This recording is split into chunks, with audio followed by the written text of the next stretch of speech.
Alright bafowethu ngiyabingelela igama lami nguSiphiwe Ntombela bengicela nje ukuthi uma uqala ungena kuleli khasi ucofoze usubscribe button ukuze kuzothola okuningi kwenzakala bafowethu asiphinde senikhumbuze futhi ukuthi bafowethu ukusubscribe akumoshi ngisho elincane idatha akumoshi lutho kodwa usuke uyibeka nje emathubeni ukuthi ube umuntu ohlala kwi-VIP so let's masifaka into kube wona oqala umuntu othulayo lo umsebenzi lo uyabona ukubaluleka kwakho nje bafowethu ukuthi ke ukusubscribe kwenza ukuthi ke ube umuntu obalekile ungakhohlwa ke ukulike ukucomment and share ukuze kuzobona ke nabanye abantu abangawuboni umsebenzi isizathu ukuthi ngikubhalele wena bhuti wami kona lolu daba obushilo ukuthi libucayi bona ngoba kahle kahle la bhuti wami ukhona losisi engithandana naye usisi yebo ngasho ukuthi usisi ngoba impela nje usisi usithethe ukukhula kunami yebo inkinga ke siyathandana nje impela futhi yonke into ikahle yonke into ikahle siyathandana inkinga ikhona nje yodwa ingane yakho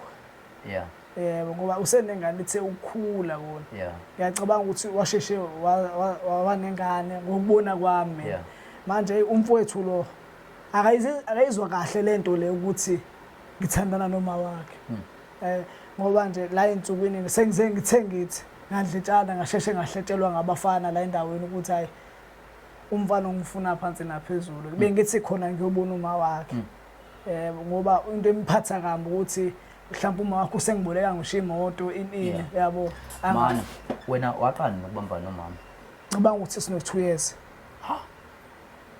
sino 2 years mfowethu seniphushile mana into yeni i-public noma ibiphansi nje ngokuqala kwethu mfowethu ngingayisho nje ukuthi indaba yami naye yaqala nje sisesitolo yabo sawu lokho sithi ngingumfana nje umxoxisayo sanikana inamba ngoba ngangimsizi umsize ngani kanjani hayi cha washoda nje nga something ngabe sengikhipha ngenhliziyo yami nami kandawo kanti vele usisi wabantu unenhliziyo enhle ke sabe sesixhumana wabe sithi uyangibonga ngelinye ilanga and wengikhipha esaqala lapho ke kwaqala wa develop ama feelings sagcina siloko sikufihla lokho kwagcina sekufika ke maseke hamba isikhathi ayikho uyazi nawe bafayikho into engaveli usagcina ke sekuyivelela nje uthando oluvelela iveza lona manje ke umfowethu lo akangamkelile nje kahle manje abantu abancane nje usacabanga nje ukubamba nontanga bakho cha phela kuyenzeka ngicabanga yabo ngoba ngumfana nami kodwa umuntu ongenza ngibe happy wena umfowethu ngani ngemali noma mhlawumbe ngokudla kwasekamelweni mfowethu ngakho konke nje mfowethu ngisho ukuthi imali uyayikhipha ekamereni ziyakhala hawu ngibezwe bekhala kodwa bethi ayi baba ayithwa impela ayithwa bayifuna la inkonzo yekamelo wena kanjani kuwena kumele ujima mana ke mfethu awungicela ukuthi umfonele so that ngoba vele sesifikile mfethu sizwe yonke into hayi inkinga mfowethu hayi inkinga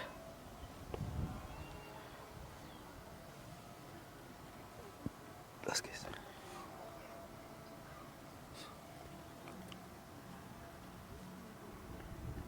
uyifake la qha okay cloud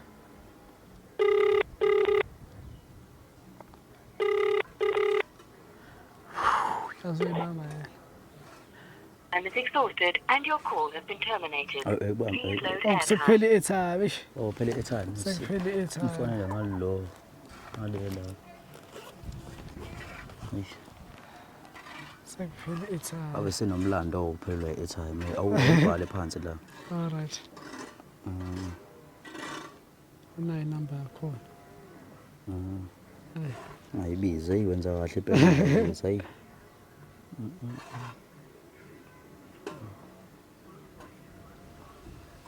Asimthinte abuzoyibamba inamba angayazi asithemba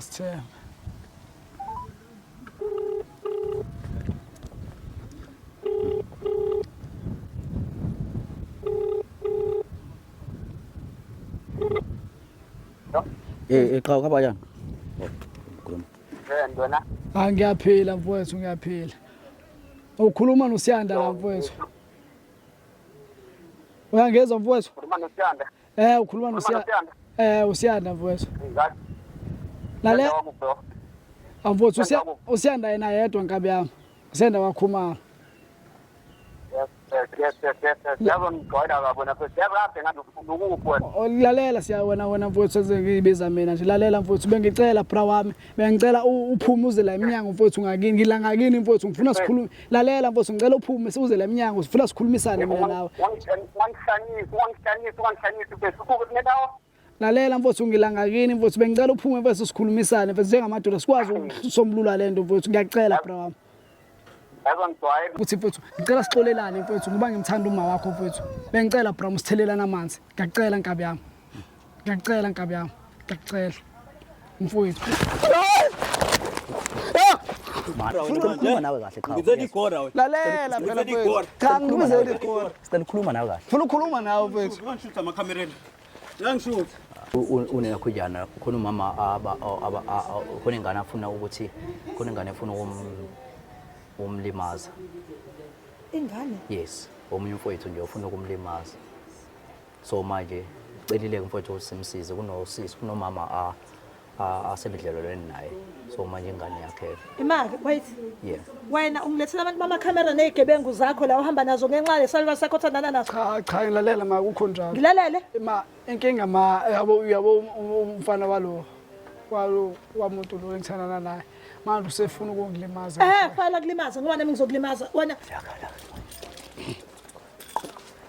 Kokoko mama. Yebo. Ninjani? Mama sicela usivulela yini? Uzokwenzani la ekhaya? Sicela usivulela mama. Ngikuvulele Sifuna ukukhuluma nawe, sifuna ukukhuluma nawe. Sizomshiya umndeni thina. Uzokhuluma thina kuphela. Mana ngicela ukukhuluma nawe. Mana uzokhuluma thina phela. Uzokhuluma thina phela. Uzokhuluma thina phela. Mana uzokhuluma thina. Ngicela ukukhuluma nawe. Uzokhuluma thina phela. Uzokhuluma thina phela mama. Uzokhuluma thina. Uzokhuluma nawe Nang yes. Nang mayidulu wakho. Uzowenzani uma wakho? Lalela thina sizokhuluma. Uma wakho angifuna lokukhuluma. Siyabonga ukubuka kwakho lesiqephana esincane esingamazwibela umsebenzi esiwufaka ngeSabatha. Sicela ke ukuthi ke uhlale ulindile ngedatha ngosuku leSabatha uma sesifaka ke umbukiso ophelele bafowethu. Iwona ke lo amazwibela akhombisa ngokusobala ukuthi kuzobe kwenzakalani ngosuku lweSabatha uma sesifaka ke isiqephu esiphelele. Lelo daba ke udaba koluphakathi ke kwaBen 10 kanye noShuga Mama nengane kaShuga Mama kanye ke nomama kaBen 10. Lapha ke udaba lilonke bafowethu sithola ke ukuthi ke lapha ke besibhalelwe uBen 10 njengoba ke eshayela esho ukuthi ke ingane kaMama kaShuga Mama ifuna ke ukumbulala noma ke ayimhlalisile kahle. Sase siphoqeleka ukuthi ke sihambe sixhumane naye ke uBen 10 osaxhumana ke nengane kaShuga Mama. Sayicela ukuthi ke mfowethu sicela ukuthi wehlise umoya ukwazi ukuthi ke nikhulumisane nomfowethu ukuze nizokwazi ukuthi nilungise lolu daba lona ngoba umfowethu akasakwazi ukuhamba kahle endleleni ngoba ke usaba ukuthi ke wena uzomenzakalisa. Sibe sesisuka lapho ke sesiya kumama ke wakhe uBen 10 safike samxoxela ngalolu daba ukuthi ke njengamanje kunodaba olushubile kanjena kungenzeka ingane yakho ke igcine ke isiba umuntu oswelekayo emhlabeni. Ule kuthe kusanjalo ke kwaphoqeleka ukuthi ke njengamanje lo mama ke naye uma kaBen 10 egcine ke sesihamba ke naye sesiya khona ke kwamama kaShuga Mama lapho khona ke ebeyo nayo ke beyo wehlisa ke khona beyobhodla khona lapho kafika yabhodla sithe masifika ke njengoba kwasekuvalwa ke icapha kanjena ke bafowethu kodwa ke uyeza umsebenzi bafowethu uphelele ngoba sikwazile ukuthi sangena ngaphakathi sagcina sesikhulumile sakhuluma ngoba khona omunye umnyango ubungale sagijima sangena kuona sakwazi ukuthi ke samthola umama sakhuluma naye noma ke gcine ke kodwa ke uyobona ke yonke into mase siyifaka thokozela nje la mazwibela lawa siyaxolisa ke bafowethu kakhulu ngokufaka amazwibela kodwa ke nathi ke umsebenzi ke suke senzela ukuthi ukwazi ukuthi ke sipromote umsebenzi sofaka ngoba umsebenzi ufaka ngelezo insuku lezo ezibekiwe ukuthi ke sofaka ngazo. Siyaxolisa bafowethu siyazi ukuthi ke uma usubuka isiqephana esincane siyakwenza ukuthi ulangazelele ukuthi ke ufise ukubona ukuthi kugcine kwenzeke njani nokuthi nje ubone ukuthi ke bafowethu hawu kahle kugcine kwenzakale njani. Thokozela kamazwibela sobuya noma kanjani ngeSabatha. Thenga idatha uvive ngalo.